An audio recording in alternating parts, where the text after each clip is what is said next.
Oui, merci.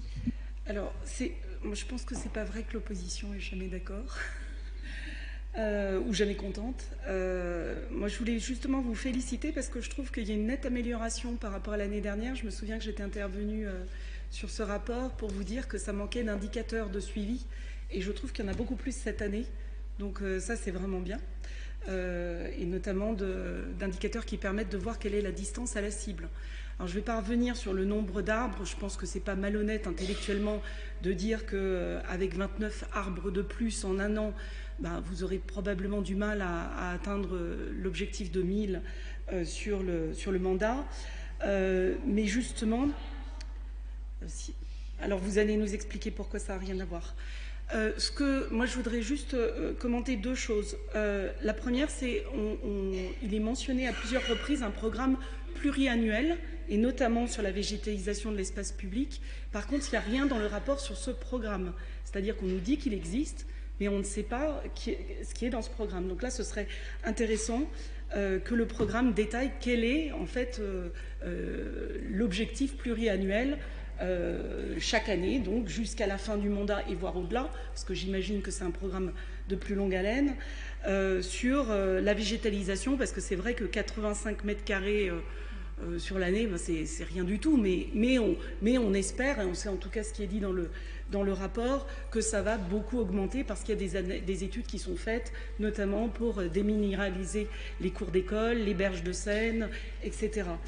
Donc ça, c'est vraiment le premier point. Donc on imagine qu'il y a une PPI de la nature prévue, donc on aimerait bien voir le détail. Et puis le deuxième sujet, moi, sur lequel je voulais intervenir, qui me tient vraiment à cœur, c'est la propreté urbaine, ou plutôt la saleté urbaine.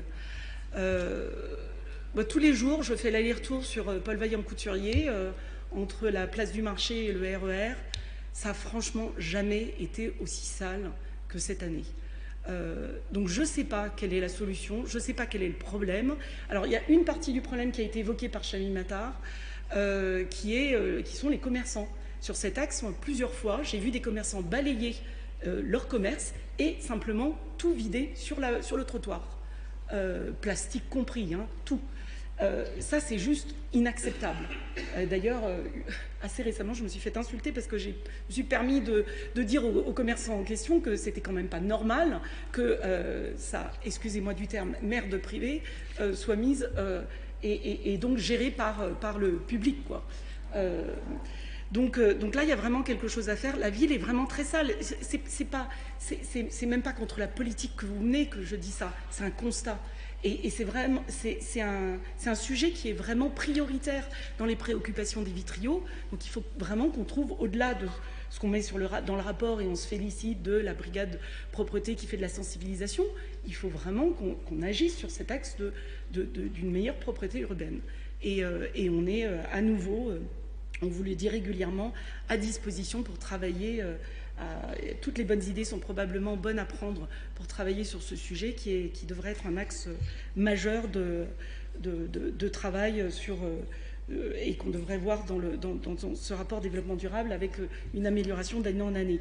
Et puis dernier point sur ce sujet spécifique, il est dit qu'il y a un groupe de travail multipartenaire sur la propreté urbaine qui s'est réuni 3 fois, je crois, dans l'année, voilà, 3 reprises en 2022, mais on ne nous dit pas ce qu'il est ressorti de ce groupe de travail, qu'est-ce qui a été décidé, quels sont les axes d'amélioration qui sont ressortis du groupe de travail. Ce serait intéressant de nous dire ce qu'il en est ressorti, puisqu'il existe un groupe de travail sur ce sujet hautement important.